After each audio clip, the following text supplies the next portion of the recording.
This video is brought to you by my two books, Practical Music Theory for the Rock Guitarist and The Blues Guitar Bible. Want to learn about modes, harmony, scales, chord substitution and keys? Or maybe you're interested in supercharging your blues guitar rhythm and lead chops. Whatever you're interested in, I guarantee you will be hitting the fast lane to progress with either of these works. Both feature video demonstrations and tutorials, loads of tabs and jam tracks to play along with, and I promise you, everything is explained in crystal clear plain English. Check out the links in the description for more details. Hello chaps, welcome once again to John Robson Guitar Tuition. As always, I do hope you're well.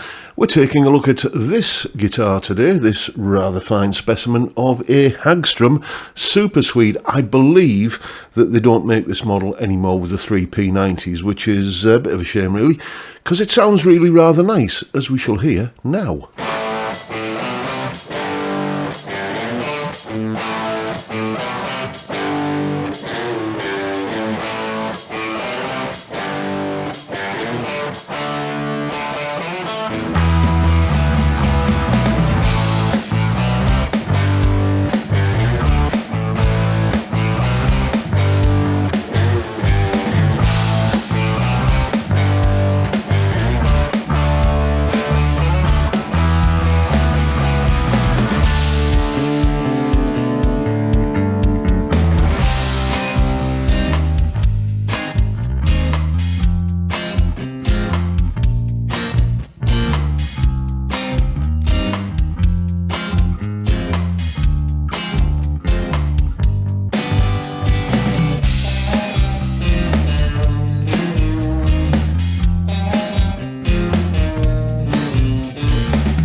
And as always, you'll find a full tab for that piece of music in both Guitar Pro and PDF formats, along with a clip of me playing it, and a jam track to play along with yourself. As usual, that's all up on my Patreon page. There's the address, and the link is in the description. As you probably already know by now, it's £3 or $3 a month, and you get access to all of these additional resources and goodies that go along with these YouTube videos. And a massive, massive thank you to everyone who supports me in that, or any of the other ways, all of which are downstairs in the description.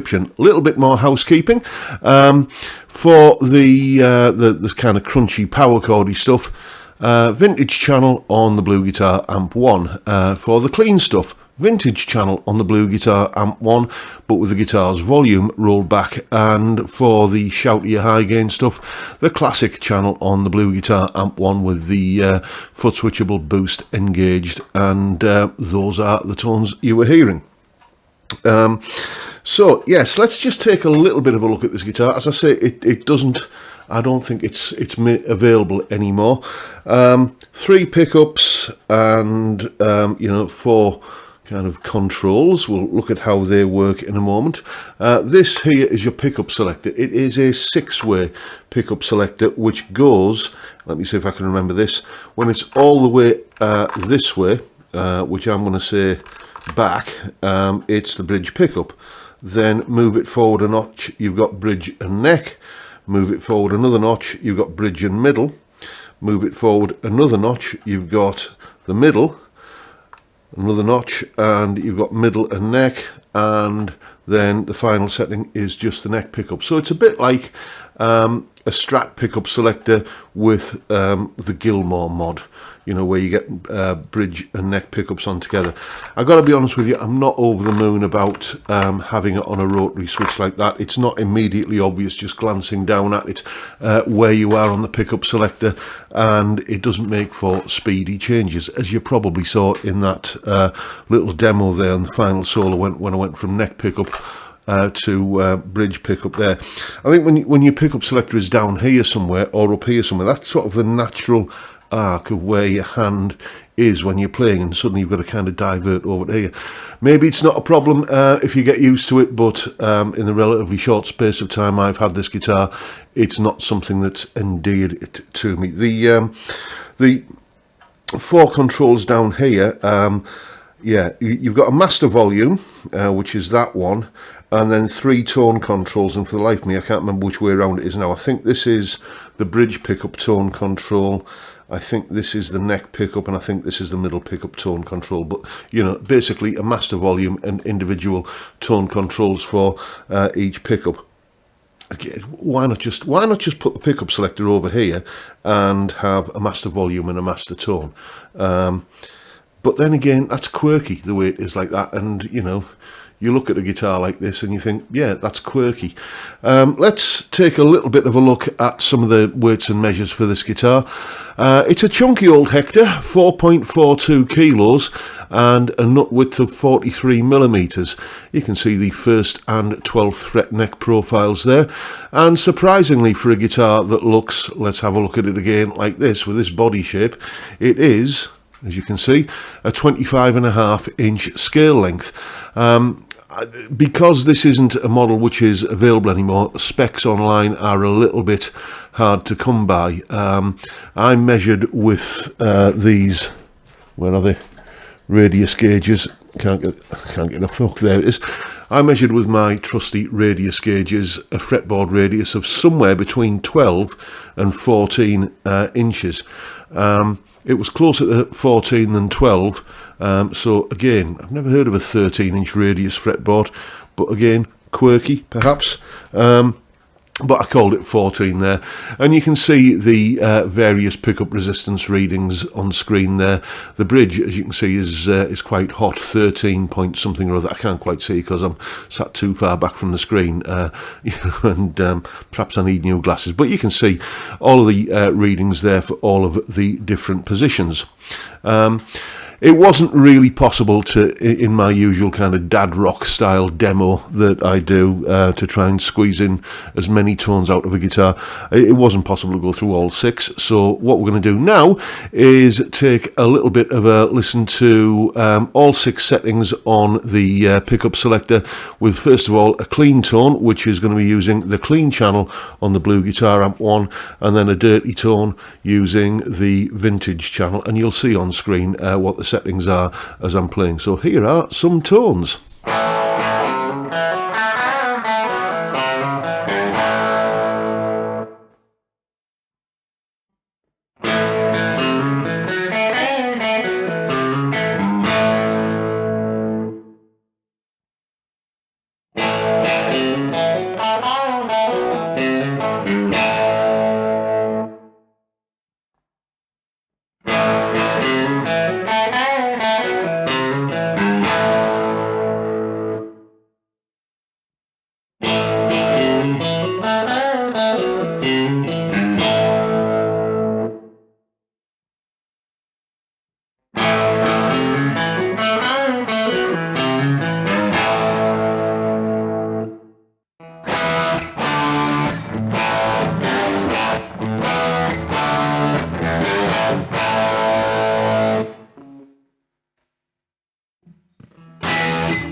It's got that sort of twangy, growly, bitey, sort of vintage, old school fun. Kind of P90 thing going on, hasn't it? You heard earlier. I mean, I put together a little blues rock demo. This was perfect for that.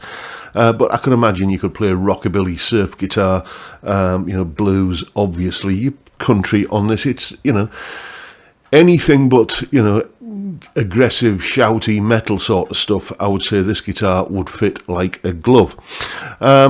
As you can see, it's got a trem. Now, because I don't tend to use a trem a lot when I'm kind of in the groove and doing a tune and improvising and stuff, I never tend to usually reach for it. But people are bound to ask what this rather Bigsby-ish trem is like in terms of tuning stability. So just a few minutes ago, I conducted this little experiment.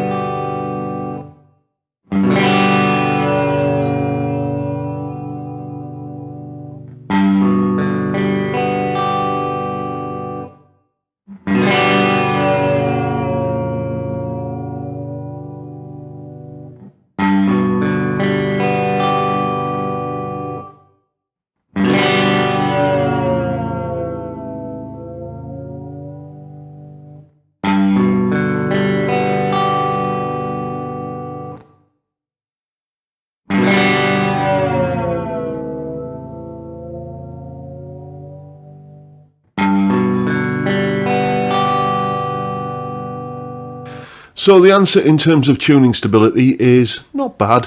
When I was starting to get a little bit silly with it and kind of dumping it down, it did affect the tuning, but not, it has to be said, in a massive, catastrophic way. You'd be able to get to the end of the song and retune, so it's got that going for it. But as I say, a trem isn't really something I like to have a guitar that's got one, and me PRS is the one that has a trem on it. And when I need, for purposes of demonstrating or a particular tune that I have to play, when I need a trem, that's the guitar I pick up. But it's not something that's sort of hardwired into the way that I play.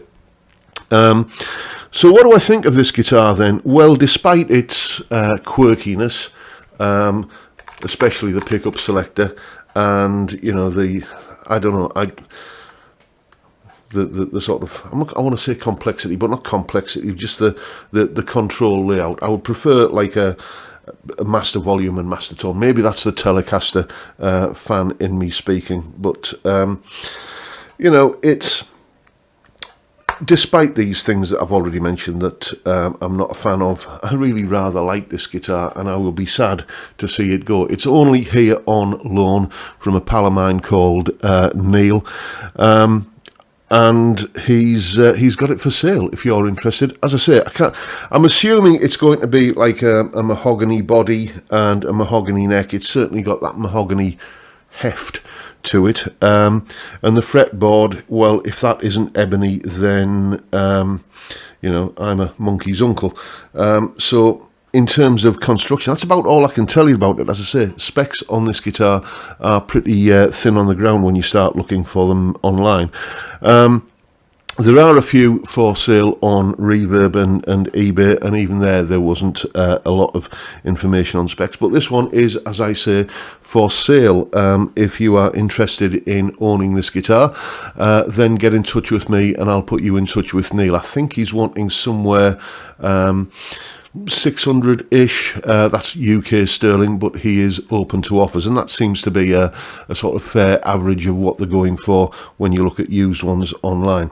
Fantastic little guitar, not without its flaws, but they don't ruin by any stretch of the imagination what is a really nice looking guitar. I suppose it's quite close to in character, at least, to the the Duesenberg that I had a little while ago, just again on loan. And if that kind of thing floats your boat and you haven't quite got Duesenberg money, then bears thinking about, doesn't it? Anyway, folks, that is my review of the 3P90 equipped Hagstrom Super Swede. Make of it what you will. Hope you've enjoyed the video, and if that's the case, please hit the subscribe button and the notification bell in case you haven't already done so. And why not drop me a like as well while you're at it. Don't forget the live stream every Friday 5 PM UK time where we drink beer. That's the main thing, and we talk about stuff, guitars and music, whatever else crops up. It's a great way to kick off the weekend, and I'd love to see you there if you can make it. But for now, I'll bid you all a good day and say thank you so much for watching. Thank you for your time. Look after yourselves, folks. Stay well, stay safe, and above all, stay sane. Bye for now.